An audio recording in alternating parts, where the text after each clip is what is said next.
Pessoal, dando continuidade ao nosso vídeo anterior, tá? A gente vai falar um pouco agora sobre a questão das desigualdades socioespaciais, visto que a gente já tinha começado no vídeo anterior a falar um pouco sobre essa questão da desigualdade social, né, que existe dentro dos países, dentro de uma sociedade. Na página 24, a gente tem falando um pouco sobre esse assunto, tá?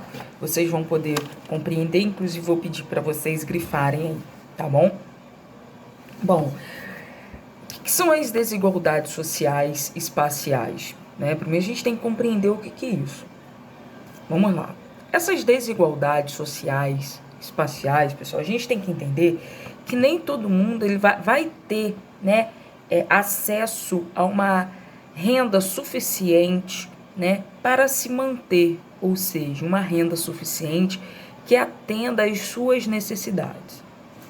O Brasil é um dos países mais desiguais do mundo, principalmente nessa questão de renda, né?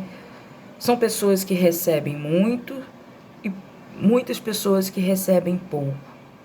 Então, isso acaba caracterizando, pessoal, uma desigualdade social espacial, né? Por que espacial? Justamente por estarem distribuídas sobre o nosso espaço, tá? Então, as desigualdades sociais, elas começam quando alguém tem acesso a muito e poucos vão ter acesso a muito, e muitos vão ter acesso a muito pouco, tá? Então, quando a gente para analisar, a gente vive, né, num país desigual, certo? Onde a renda do brasileiro não é suficiente para atender, muitas das vezes, as suas necessidades básicas, tá? As necessidades básicas, como, por exemplo, questão da alimentação, questão do vestimento, do transporte, da saúde, né? Então, a educação. Por isso que é importante, né, quando a gente fala de desigualdade social, a gente poder analisar com um olhar mais crítico sobre essas questões e aí a gente valorizar mais o que a gente tem, né? Então, vocês vão grifar na página 24 o primeiro parágrafo, onde a gente vai ter uma definição aí, né, do que é a desigualdade social, que vai acontecer justamente por essa desigualdade de renda, tá? Bom, as famílias, vamos dizer assim, que não possuem essa renda suficiente para sobreviver, né? Ou seja, elas não conseguem comprar suas casas próprias, né? Elas não conseguem pagar os aluguéis, porque são imóveis caros. Então, elas acabam optando, por exemplo, por residir em áreas, muitas das vezes, de risco, como, por exemplo, as encostas, certo? Lixões, né? A gente, talvez não seja uma realidade muito próxima da gente, mas é algo que acontece aqui no nosso país. Então, essas pessoas ficam expostas, muitas das vezes, às doenças, muitas das vezes as questões ambientais, né? Quando a gente sabe que quando a gente tem uma construção irregular, principalmente em áreas irregulares, essas pessoas podem sofrer desastres naturais, né? Pessoas que residem muito próximo aos rios podem sofrer com as questões das enchentes. Então, são desigualdades que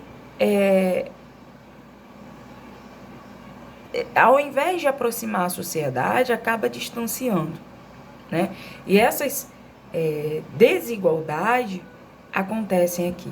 Infelizmente, nem todo trabalho, nem todo trabalho vai ser valorizado, né? Vai receber aquilo que deveria receber. E isso daí é comum. E aí acaba desencadeando essa questão da desigualdade social, tá? Seguindo, pessoal, agora a gente vai lá na página 26 falar também sobre um conceito muito importante para a geografia, que é o conceito de território. Quando a gente fala de território, a gente se refere à questão do poder, tá? O território vai ser um espaço ocupado por um grupo de pessoas, né? Onde a gente vai ter um governo que vai determinar as leis e nós, sociedade, iremos executar essas leis, né? Então, quando a gente fala de conceito de território, né, o território, ele é delimitado por fronteiras. Essas fronteiras podem ser naturais ou artificiais. Como assim, tia Laís? Naturais e artificiais. Quando a gente fala território e delimitação por fronteiras, todo o território ele vai ser delimitado por fronteira. Por quê? Porque vai ser dentro dessas fronteiras, a partir das fronteiras, que um governo ele vai poder comandar, né? Até que ponto vai o meu poder? Até onde a minha fronteira está estabelecida. Se a gente parar para analisar, aqui no mapa da página 26, a gente tem um mapa que fala sobre o Brasil, sobre os limites internacionais, ou seja, com os países que o Brasil faz fronteira.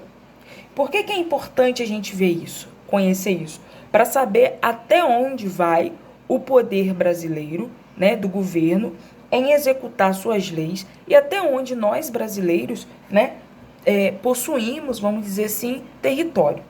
Então, a partir das fronteiras, a gente consegue estabelecer quais, né, os limites impostos para nós que ocupamos um determinado país. Na página 26, logo aqui embaixo, tá? Nesse quadro aqui, ó, a gente vai ter o conceito de território. O que é o território? Território é o espaço ocupado por uma pessoa ou grupo ou um governo sobre o qual exerce autoridade. Por isso, quando eu falo de território, eu estou me referindo ao poder, tá? Então, grifem isso daqui, tá?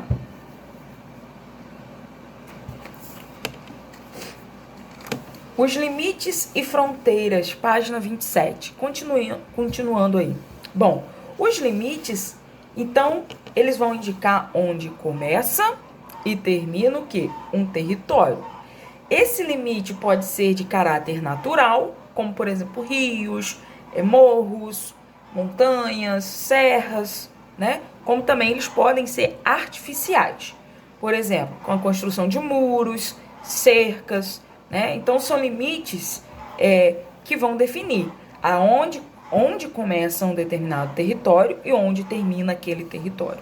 E esses limites, essas fronteiras, podem ser de caráter natural ou artificial, ok?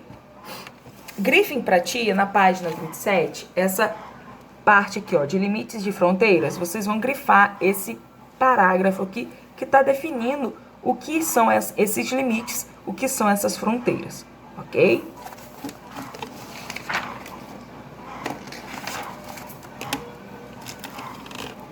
Bom, pessoal, um outro conceito também muito importante da geografia é o conceito da região. E na página 28 a gente vai estar vendo isso aí melhor. Bom, você já ouviu falar nas regiões brasileiras, né? O Brasil ele vai possuir algumas regiões. São 5 regiões atuais, que é a região Nordeste, região Norte, região Centro-Oeste, região Sul e a região Sudeste, que é onde nós estamos, né? Região Sudeste. Bom, dentro dessas regiões a gente vai ter, então, os estados que vão compor essas regiões. Mas as regiões, né, elas são consideradas frações do espaço e vão se diferenciar, né, das demais regiões por causa das suas características próprias. Então, por aí a gente já sabe que uma região, ela vai ser determinada a partir de características, como características físicas, características econômicas. A partir dessas características, né, a gente vai ter então a delimitação dessas regiões. Foi isso que aconteceu aqui no Brasil.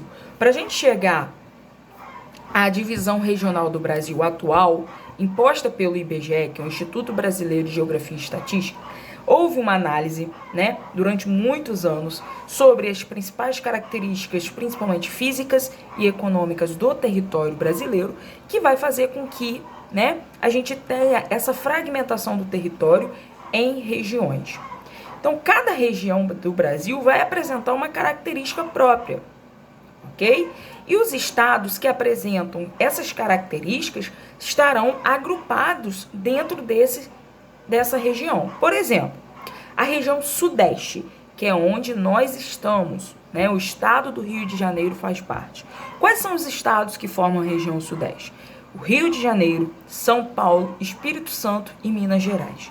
Esses 4 estados, eles vão apresentar algumas características bem parecidas entre eles, sobretudo as características físicas e econômicas. Essas características estarão agrupadas dentro da região Sudeste. Por isso que a gente está inserido, né, dentro dessa região. A proximidade desses estados também, entre eles, faz com que a proximidade física também contribua para esse agrupamento da região Sudeste. Tá? Então, as regiões, na página 28, nesse quadro aqui, a gente vai ter a definição delas.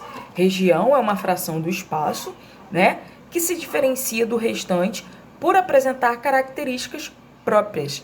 Grifem isso daí, tá? Então, a gente vai ter também a região, tá? Como um conceito importante da geografia. Ok? Pessoal, fique atento lá no sistema, né, na nossa plataforma, que eu vou colocar lá as nossas atividades. Obrigada pela participação de todos vocês, tá? Obrigada mesmo e até a nossa próxima aula. Beijão, fiquem com Deus.